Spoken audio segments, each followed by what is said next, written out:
ఓం yeah దేవీ సర్వభూతేషు విద్యారూపేణ సంస్థితా నమస్తస్యై నమస్తస్యై నమస్తస్యై నమో నమః.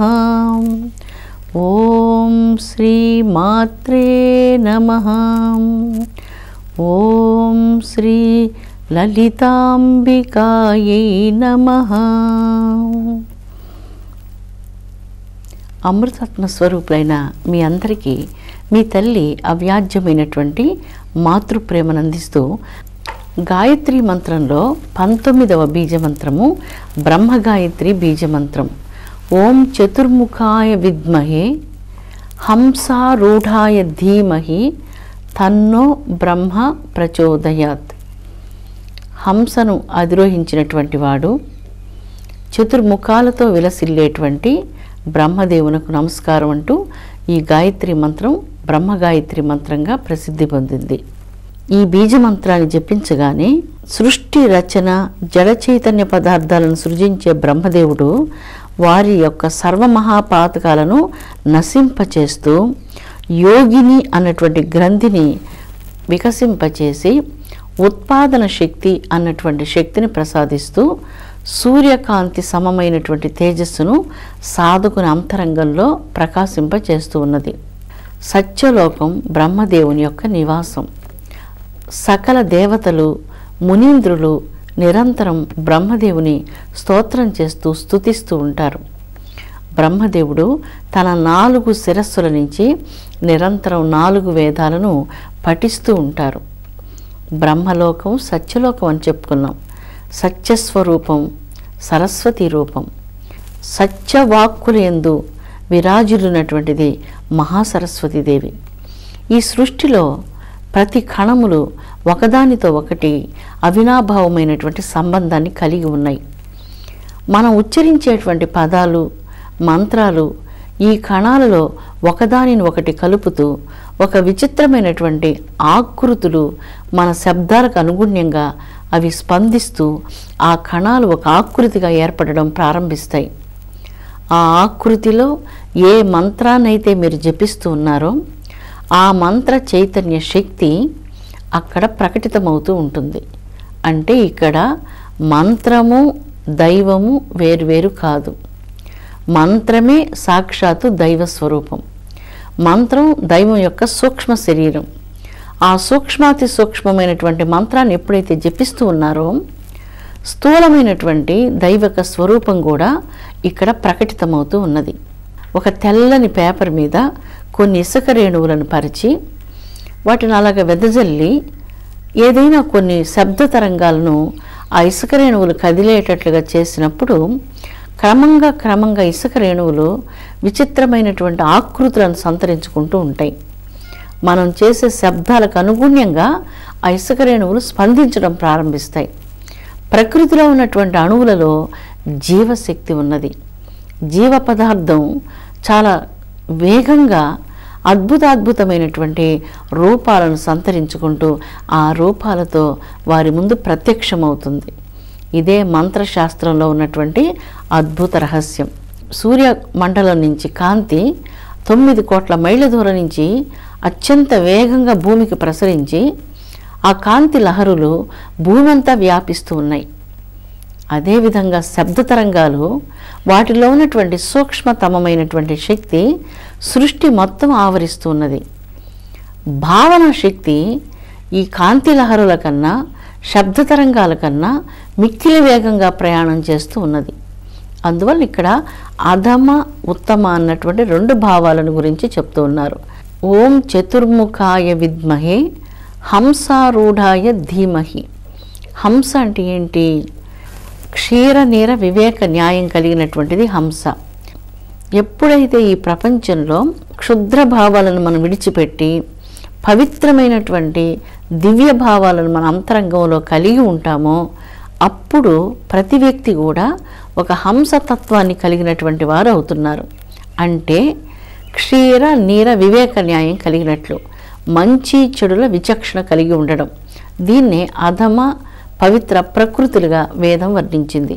ఉదాహరణకి అధమ ప్రకృతి ఎలా ఉంటుంది, ఉత్తమ ప్రకృతి ఎలా ఉంటుందో మనకు వేదాల్లోనే చాలా చక్కని దృష్టాంతాలు ఇచ్చారు. అన్నీ నాకే తెలుసు, నాకెవరు చెప్పనక్కర్లేదు, నేను చెప్పినట్లు అందరు వినాలి అనేటువంటి ప్రవృత్తి అధమ ప్రవృత్తి. ఎదుటివారి మనోభావాలకు ఎలాంటి గౌరవం ఇవ్వకుండా, ఎదుటి వాళ్ళని గౌరవించకుండా తిరస్కారం చేస్తూ ఎలాగంటే అలాగా మాట్లాడడం వల్ల అహంకారం అనేటువంటి ప్రవృత్తి హృదయంలో కలుగుతుంది. అక్కడ వివేకం లేదు అన్నటువంటి విషయం స్పష్టమవుతూ ఉన్నది. తల్లిదండ్రులకు, ప్రజలకు, పెద్దలకు, గౌరవనీయులైనటువంటి వారికి ఏదో ఒక రీతిగా కష్టాన్ని కలిగించడం కూడా అధమ ప్రవృత్తి అంటున్నారు. ఏ ఇంట్లో కూడా కన్న తల్లిదండ్రులు బిడ్డల వల్ల కానీ, ఆ కుటుంబంలో ఉన్నటువంటి ఇతర సభ్యుల వల్ల కానీ కంటనీరు పెట్టకూడదు, మానసికంగా బాధపడకూడదు. ఇలాగా బాధపడడం అనేటువంటిది మన హృదయంలో ఉన్నటువంటి అధమ ప్రవృత్తిని సూచిస్తుంది అంటూ మనకు మన దివ్యమైనటువంటి సనాతన సంస్కృతి యుగాల క్రితమే మనకు తెలియజేసింది. ఉపకారం చేసినటువంటి వారిని ఆ ఉపకారాన్ని మరచి అపకారం చేసేదాన్ని కూడా అధమ ప్రవృత్తి అని చెప్పబడుతూ ఉన్నది. పరులను గురించి అపహాస్యంగా మాట్లాడడం, పరిహాసపూరితమైనటువంటి మాటలు మాట్లాడడం, తిరస్కారపూరితమైనటువంటి మాటలు మాట్లాడడం కూడా మనిషిలో ఉన్నటువంటి అధమ ప్రవృత్తిని తెలియజేస్తుంది. ఇలాగ చెప్పుకుంటూ వెళితే అనేక రకాలైనటువంటి అధమాధమ ప్రకృతులు మానవ హృదయాల్లో ఉండడం సహజంగా ఉంటాయి. ఇవన్నీ కూడా అయితే గాయత్రీ మహామంత్ర రాజ్యాన్ని జపించడం చేత మానవ హృదయం పవిత్రీకరించబడుతుంది. ఎలా పవిత్రీకరించబడుతుంది? హంస వంటిది అవుతుంది. హంస ఏ విధంగా నీటిని విడిచిపెట్టి పాలను తీసుకుంటుందో అదేవిధంగా మానవ జీవితంలో ఈ అధమ ప్రకృతులను మనం విడిచిపెట్టి ఉత్తమోత్తమైనటువంటి సర్వశ్రేష్టమైనటువంటి దివ్యత్వాన్ని మన హృదయం నందు ధరించి ఉండడమే హంసతత్వం. అలాంటి హృదయం ఎవరికి కలిగి ఉంటుందో వారిలో బ్రహ్మ తన యొక్క దివ్యత్వాన్ని ప్రకటితం చేస్తారు. ఎలాగ ప్రకటితం చేస్తారు? ఉత్పాదన శక్తి, అద్భుతమైనటువంటి క్రియాశక్తిగా, జ్ఞానశక్తిగా సర్వాన్ని ఉత్పాదనం చేయడం. కొన్ని సందర్భాల్లో ఒక పాఠశాల పెడతారు. ఆ పాఠశాలలో ఇదివరకు ఉన్నటువంటి వాళ్ళు ఒక 300 మంది విద్యార్థులను ఇలాగ చేసి అక్కడ ఉంచి ఉంటారు. క్రొత్తగా ఉన్నటువంటి వాళ్ళు వచ్చి ఆ పాఠశాల తీసుకున్నప్పుడు దాన్ని ఇంకా ఒక 600 మంది విద్యార్థుల వరకు బాగా పెంపు చేయగలిగినప్పుడు వారు తమ కృషిని అక్కడ చేశారని అర్థం. ఇప్పుడు ఉన్నటువంటి ఈ 200 మంది విద్యార్థులు కూడా మాయమైపోయి అక్కడ ఒకరో ఇద్దరు మిగిలినప్పుడు ఈ రెండవసారి వచ్చినటువంటి వారు దాని మీద మంచి కృషి చేయలేదు అని అర్థం మనకు తెలుస్తుంది కదా. అదేవిధంగా ఏ రంగంలోనైనా సరే ఎందులో మీరు ప్రవేశించినా ఆ ఉన్న స్థాయి నుంచి దానిని గొప్ప స్థాయికి తీసుకుని వెళ్ళడం, అందరికీ తలలో నాలుకలాగా చేయూతనందించడం, ఇవన్నీ ఎలాగ సాధ్యమవుతుందంటే బ్రహ్మ మీ అంతరంగంలో కూర్చోవాలి.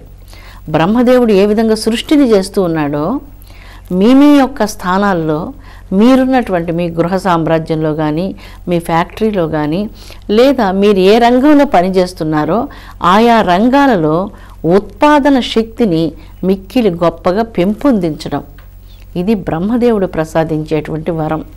గాయత్రి మంత్రంలో యో అన్న బీజ మంత్రం యోగిని గ్రంథిని వికాసింపచేసినప్పుడు అందులో ఉత్పాదన అన్నటువంటి మకరంద శక్తి ఉత్పన్నమవుతుంది.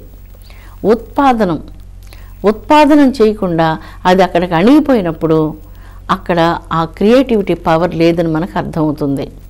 ఎప్పుడైతే ఉత్పాదన చేయగలరో మీరు హంసతత్వంలో ఉన్నారు అని అర్థం. అంటే అధమ ప్రవృత్తి నుంచి దానినన్నిటినీ మనం విడిచిపెట్టుకొని ఉత్తమమైనటువంటి ప్రవృత్తిని మనం అభ్యాసం చేసి హంసతత్వంగా మనం పరిణామం చెందాము. హంసతత్వంగా ఎప్పుడైతే పరిణామం చెందారో వారి హృదయంలో బ్రహ్మ నివసిస్తూ ఉంటారు. ఆ నివసించేటువంటి బ్రహ్మ హృదయం ఉత్పాదన శక్తిని పెంపొందించుకొని ఉన్న కార్యాలన్నిటినీ సర్వతోముఖమైనటువంటి గొప్ప అభివృద్ధి పదంలో, ప్రగతి పదంలో వేగంగా ముందుకు తీసుకొని వెళ్ళగలిగేటువంటి శక్తి బ్రహ్మదేవుడు ప్రసాదిస్తూ ఉన్నాడు. అందుకే ఈ గాయత్రి మంత్రంలో బ్రహ్మదేవుని ప్రార్థన వలన, అంటే గాయత్రి మంత్రంలో యో అన్న బీజ మంత్రాన్ని జపించడం వలన ఉత్పాదన శక్తిని పెంపొందించగలిగేటువంటి అద్భుతమైన ప్రతిభ మానవ హృదయంలో మేల్కొంటుంది. క్రియేటివిటీ అంటారు. ఉన్న పనిని ఉన్నట్లే కాకుండా దానికి కొత్తవి జోడిస్తూ సర్వతోముఖంగా అభివృద్ధిని తీసుకుని వెళ్ళడం. ఇది అనేక రంగాల్లో, మన ప్రపంచంలో ఎన్ని రంగాలు ఉన్నాయో, వ్యవసాయ రంగంలో, ఆర్థిక రంగంలో, సైనిక రంగంలో, పారిశ్రామిక రంగంలో, ప్రతి రంగంలో కూడా ఈ క్రియేటివిటీ అనేటువంటిది గాయత్రి మంత్ర ధ్యానం వల్ల కలుగుతుంది. లేనప్పుడు ఒక విధమైనటువంటి నిద్రావస్థలోనే ఏ పనిని కూడా సవ్యంగా చేయలేక నిద్రావస్థలో ఉండిపోయి ఉంటుంది. శక్తులన్నీ అలాగ నిద్రావస్థలో ఉన్నాయి. గింజలు ఏ విధంగా నిద్రావస్థలో ఉంటాయో, మొక్కలన్నీ రాత్రి సమయంలో నిద్రావస్థలో ఉండి ప్రభాత సమయంలో వికసించి పుష్పాలతో సహా అవన్నీ వికసిస్తూ ఉంటాయి. సాయంకాల సమయం కాగానే మొక్కలన్నీ వెళ్ళి మనం చూసినప్పుడు ఆకులన్నీ అలాగ ముడుచుకొని నిద్రావస్థలోకి వెళ్ళిపోయి ఉంటాయి. అదేవిధంగా మనిషిలో ఉన్నటువంటి నిద్రావస్థకు మెలకువనిచ్చేటువంటిది ఈ బ్రహ్మగాయత్రి బీజమంత్రం. యో అన్నటువంటి ఈ బీజమంత్రం ఉత్పాదన శక్తిని ప్రసాదిస్తుంది. ఉత్పాదనం కావాలి. ఉదాహరణకి చెప్పుకోవాలంటే ఒక పెద్ద కర్మాగారం ఉంటుంది. ఆ కర్మాగారంలో అనేక మంది కార్మికులు పనిచేస్తూ ఉంటారు. వాళ్ళు సరైనటువంటి ఉత్పాదన చేయలేనప్పుడు ఆ కర్మాగారం మూతపడుతుంది. ఉత్పాదన ప్రధానమైనటువంటిది. ఒక దేశం ఉంటుంది. ఆ దేశానికి కావలసినటువంటి అన్ని వస్తువులను ఆ దేశం స్వయంగా ఉత్పాదనం చేసుకోవాలి.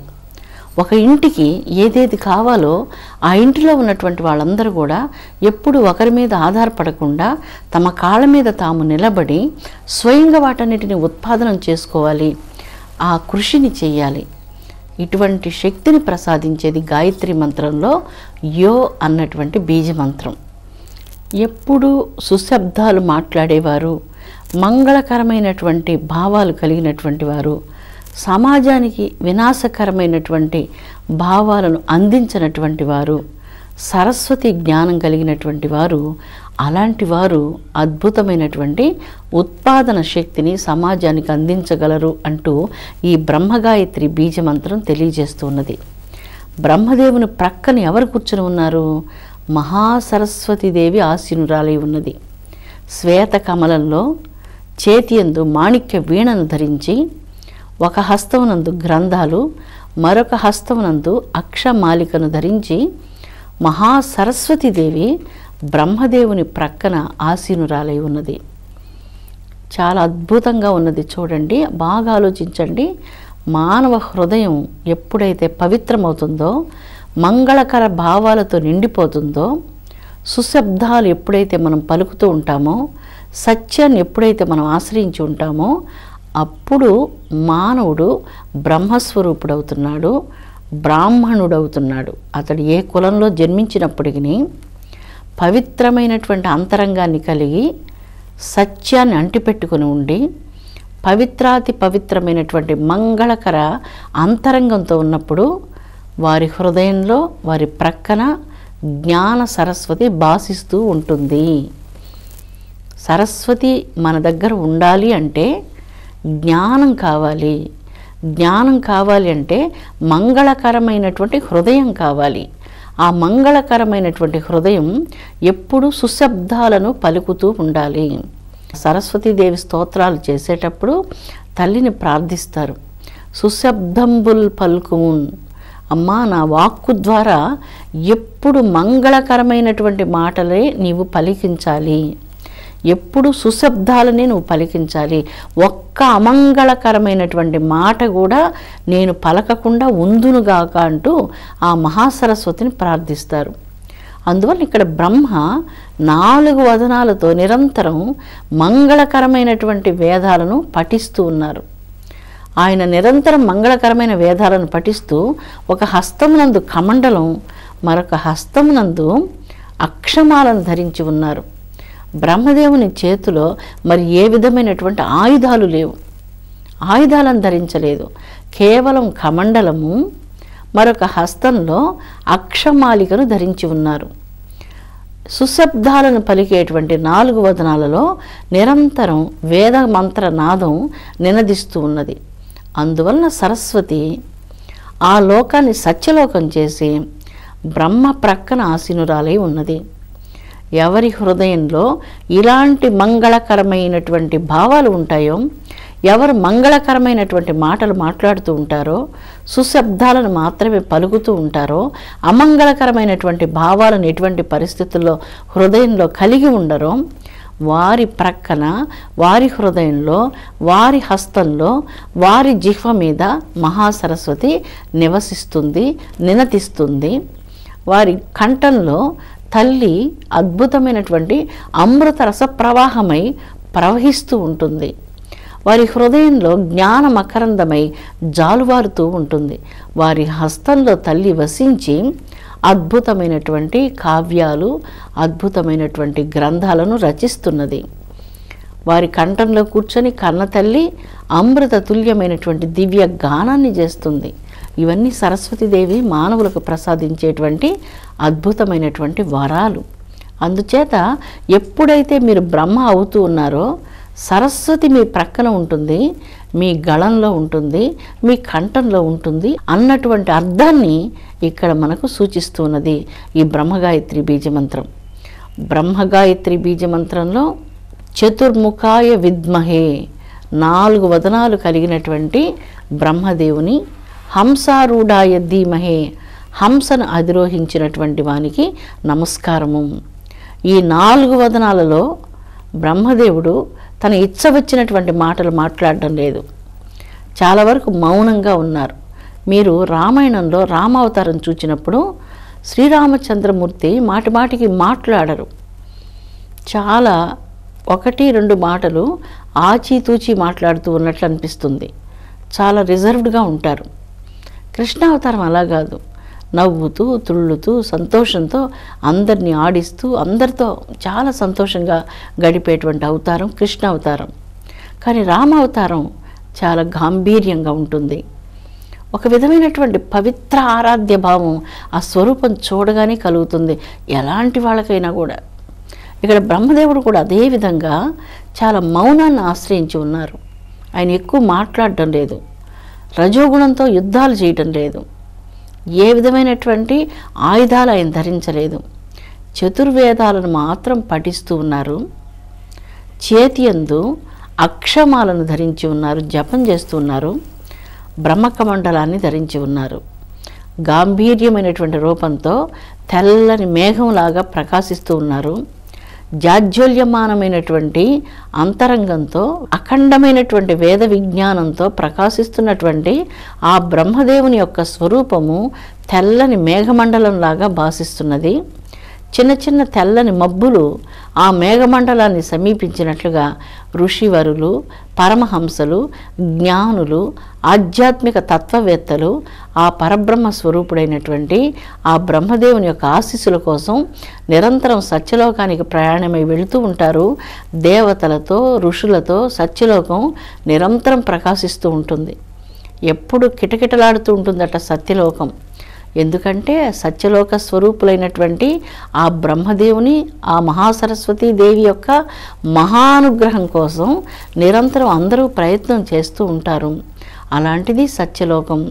ఆ సత్యలోకాన్ని చేరాలంటే హృదయం మంగళకరం కావాలి, స్వార్థభావాలు నశించాలి, అహం నశించాలి, నేను నాది అనేటువంటి ఈ యొక్క భావన, ఈ చిన్న పరిధి నుంచి మానవుడు విడివడి సర్వము భగవంతుని యొక్క స్వరూపము అన్నటువంటి పెద్ద పరిధిలోనికి వెళ్ళగలిగిన రోజున హృదయంలో అద్భుతమైనటువంటి ఉత్పాదన శక్తి కలుగుతుంది. జీవులు తాము అనుకున్నటువంటి సర్వకార్యాలను అత్యద్భుతంగా నిర్వహించగలరు. పవిత్రాత్మ స్వరూపులారా, గాయత్రి మంత్ర జపం చేయడం వలన బుద్ధికి అంటినటువంటి మాలిన్యం అంటే అహంకారం కానీ, నేను అనేటువంటి భావన కానీ, ఇలాంటి చిన్న చిన్న అల్పభావాలు మన హృదయం నుంచి తొలగిపోతాయి. బుద్ధికి అంటినటువంటి మాలిన్యం గాయత్రి మంత్రరాజ్యం తొలగిస్తూ ఉన్నది. బుద్ధిని ప్రకాశవంతం చేస్తున్నది, బుద్ధికి శాంతిని ప్రసాదిస్తున్నది, ఏకాగ్రతను ప్రసాదిస్తున్నది. సూర్యోదయానికి ముందుగానే నిద్రలేచి పవిత్రంగా స్నానం ఆచరించి నుదుట తిలకాన్ని ధరించి తూర్పు వైపుకు ఆసీనులై భక్తితో గాయత్రి మంత్రాన్ని ప్రసన్న హృదయంతో జపించాలి. మానసికంగా ఉన్నటువంటి రుగ్మతలు అంటే అశాంతి, ఈ చిన్న చిన్న అల్పగుణాలు కొన్ని మన హృదయాల్లో ఉన్నాయి కదా, అవన్నీ కూడా పండుటాకులు ఏ విధంగా చెట్టు మీద నుంచి రాలి పడిపోతాయో ఇనుమునకు అప్పుడప్పుడు త్రుప్పు పడుతుంది. ఆ త్రుప్పును మళ్ళీ కొన్ని ప్రాసెసింగ్ చేసి దానిని తొలగిస్తారు. అప్పుడు అది చక్కగా మనకు ఉపయుక్తమయ్యేటువంటి ఇనుముగా తయారవుతుంది. అదేవిధంగా మానవ జీవితంలో తెలియకుండానే బహుజన్మల సంస్కారాల వలన కొన్ని రకాలైనటువంటి గుణాలు ఇనుమునకు తుప్పు వలె అంటిపెట్టుకొని ఉన్నాయి. అలాంటి గుణాలన్నిటినీ తొలగించేటువంటిది గాయత్రి మంత్రం. బుద్ధి యొక్క ఉత్పాదన శక్తిని ఈ గాయత్రి మంత్రరాజము మిక్కిలి పెంపొందిస్తుంది. అందుకే యో అన్నటువంటి బ్రహ్మగాయత్రి బీజమంత్రంలో ఉత్పాదన శక్తిని బాగా పెంపొందించేటువంటిది ఈ గాయత్రి మంత్రరాజము. మానసికమైనటువంటి గుణ వికారాలన్నిటినీ తొలగించేటువంటిది, శాంతిని ప్రసాదించేటువంటిది, అత్యున్నతమైనటువంటి మానసిక స్థితిని అనుగ్రహించేటి, సంపూర్ణమైనటువంటి ఆరోగ్యాన్ని, మానసిక గుణ వికారాలను తొలగించేటువంటి శక్తి గాయత్రి మంత్రరాజానికి ఉన్నది. శిరోవేదనలు, ఉన్మాదాలు, అనేక రకాలైనటువంటి అనారోగ్యాలు, మూర్ఛ వ్యాధులు, ఎలాంటి అనారోగ్యాలైనా సరే పవిత్రాతి పవిత్రమైనటువంటి గాయత్రి మంత్రాన్ని ప్రాతకాలంలో ఆ సూర్యోదయ కాలానికి ముందు ఎవరైతే జపిస్తూ ఉన్నారో ఎలాంటి దీర్ఘకాలపు వ్యాధులైనా కూడా క్రమంగా నెమ్మదించి గాయత్రి మంత్రం సంపూర్ణమైనటువంటి ఆరోగ్యాన్ని ప్రసాదిస్తుంది. ఇన్ని రకాలైనటువంటి ప్రయోజనాలు ఉన్నటువంటి ఈ మంత్రరాజము పరుసువేది మణి అని చెప్పడంలో ఏమాత్రం అతిశయం కాదు. అవును, గాయత్రి మంత్రం పరుసువేది మణి వంటిది. ఈ మంత్రరాజ్యాన్ని స్పర్శించినంతనే, జపించినంతనే పవిత్రాతి పవిత్రమైనటువంటి బుద్ధిశక్తిని ప్రసాదించి అంతఃకరణాన్ని మిక్కిలి పవిత్రీకరించి సాధకులను ఉన్నతోన్నతమైనటువంటి దివ్య శిఖరాలను అధిరోహింపచేసే పరమశ్రేష్టమైనటువంటి దివ్య మంత్రం శ్రీ గాయత్రి మహామంత్రరాజము. అమృతాత్మ స్వరూపులారా, ఈ పవిత్రమైనటువంటి గాయత్రి మంత్రరాజము విశ్వశాంతిని ప్రసాదించాలని అమ్మ పాదపద్మాలకు భక్తితో వినయంతో నమస్కరిద్దాం. విశ్వశాంతి వర్ధిల్లునుగాక. ఓం శాంతి శాంతి శాంతి.